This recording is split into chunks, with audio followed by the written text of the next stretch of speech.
Hello, this is Courtney Fontone with the Sensory Awareness Foundation. I'm the assistant to the foundation here with leader Sasha Rimash, a leader of sensory awareness. Thank you so much for being here with me today. Um, for my first question for you is I am new to the practice and have attended online sessions. What do the longer in-person workshops offer participants? Can you talk a little bit more about that for somebody who's only experienced an online class? What do the in-person opportunities offer participants that maybe a 1 hour online class may Yeah. not? I think it's like with many things, the more time you spend with it, the more intense, I would say, the deeper one goes. Yeah. So often when we have, for example, a weekend or so, or a week, yeah, and we meet day by day by day by day, and then in the beginning people are in some kind of condition, and that condition usually changes by the time maybe they become more open or more present or more sensitive and so on. And then we meet again next day, and we meet again and again and again. So there's a kind of process which unfolds. Does that make sense to you? Absolutely. And I feel a personal eagerness to get in person with some of these people just to feel more connected to the other participants that are kind of sharing that time with you.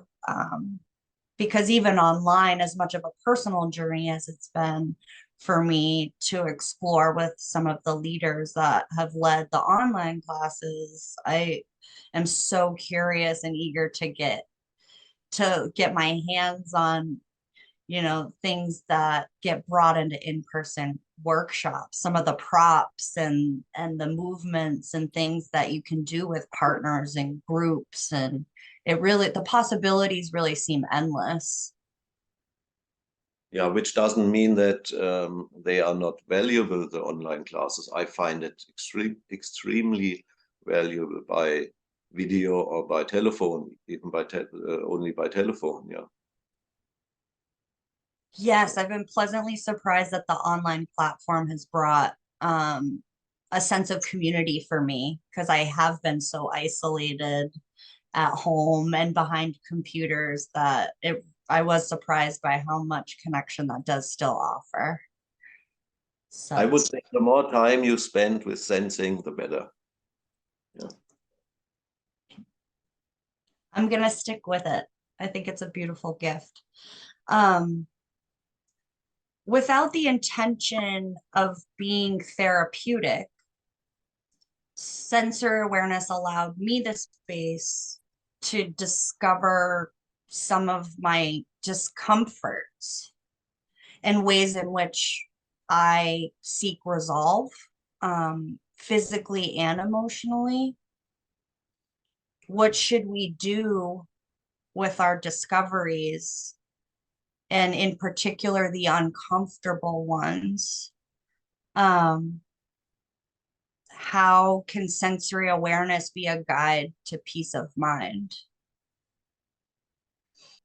I don't always necessarily experience an afterglow after class. Sometimes there's more uncomfortable discoveries that come up for me.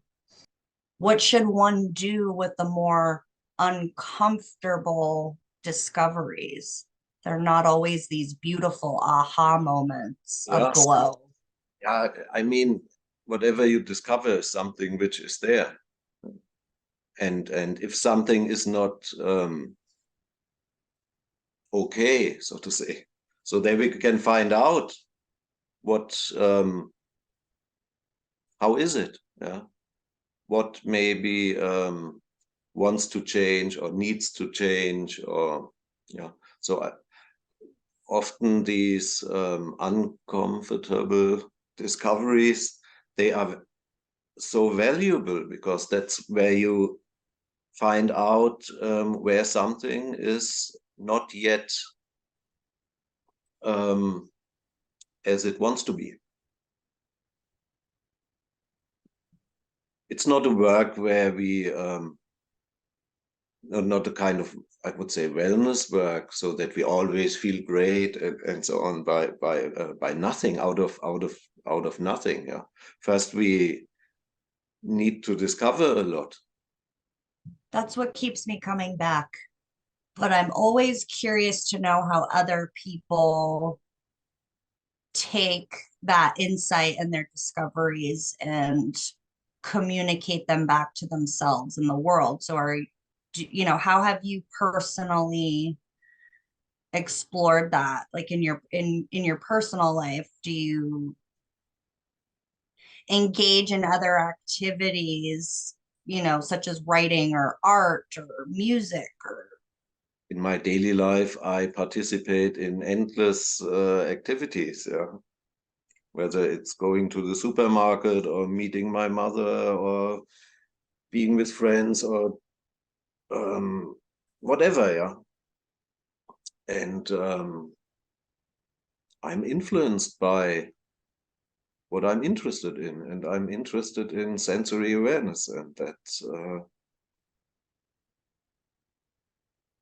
has changed how me.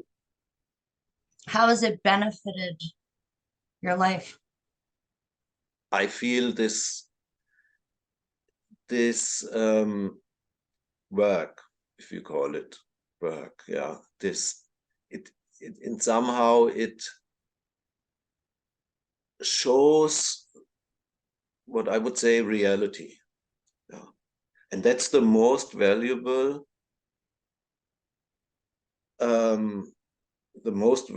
something of my life, in my life. This somehow made my life become a real life, this work. I also lived before I met Charlotte, but it was very different, yeah.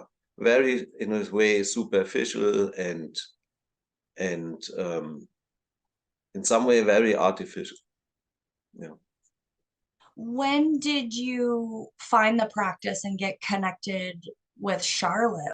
Well, when I was about 20 or so, for the first time in my life, I asked myself, and I looked into the mirror, and then I asked myself, who am I? And what am I doing here? And what is going on here? And these were questions I had never asked myself before, you know. So, and this really made me going to find out, yeah. And I started to read about all kinds of things and to go places and meet people and so on. It had to do with movement, with nutrition, with spiritual things, whatever, yeah. And I felt something is missing. I miss something.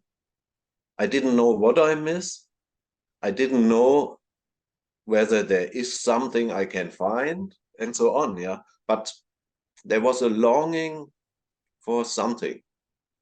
So I went from this discipline to this and this and this, and it was all interesting, but this feeling never left me that I still miss something. And when I met Charlotte for the first time in my life, this was more or less by chance. I call it by chance now, to make a long story short. So when I met Charlotte, and we met the first time in person, she took my hand. We say we shake hands, yeah, when one meets. Yeah. So she took my hand, and in this moment she asked me, "Can you feel what is under you?" And I was like, and then I realized that's it. That's what I was looking for all these years, everywhere. Yeah, I was here. And then I suddenly felt something carries me. And it was like when you put your fingers into some electricity, something like this, yeah. So she gave me her hand, she asked this question, and I was like, "Oof." And then I realized that's what I was looking for. Yeah, and this has never left me. I don't miss anything anymore, and nobody could give me anything which I do not already have now. So it's very special. Yeah. Yeah, it Some sounds like you had this moment where you were it lit you up, it brought light to your search. What a beautiful insight into yourself, you know, to be able to seek that out so early in life. I feel like it takes some people longer to know that something may be missing from their life, even though we are essentially whole. So what is the future of sensory awareness? How can we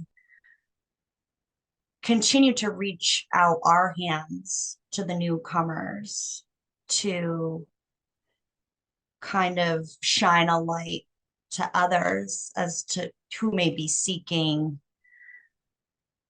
to fill something that is missing from their lives? Often I have the feeling that the future of humanity is sensory awareness, because that's somehow where the direction in which we develop or have to develop. Yeah. So, and I mean, we are many people who studied with Charlotte or with students of Charlotte, and usually they are all very beautiful people and very interested, and we just do our best. We can only do what's possible, yeah, what our life offers us.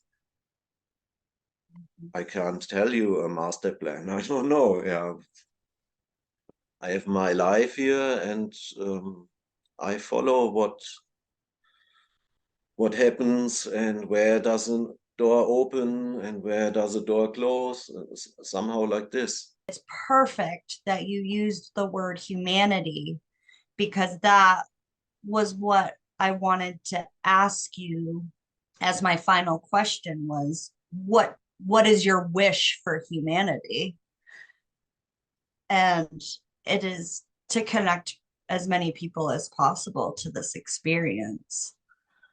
And you know, there is a responsibility for us to stay true to ourselves and our own need, but I truly believe in our responsibility to also share with others what we have found. So thank you for doing your part in that. Thank you so much, Sasha. And thank you for being our leader in the spotlight. Thank you very much.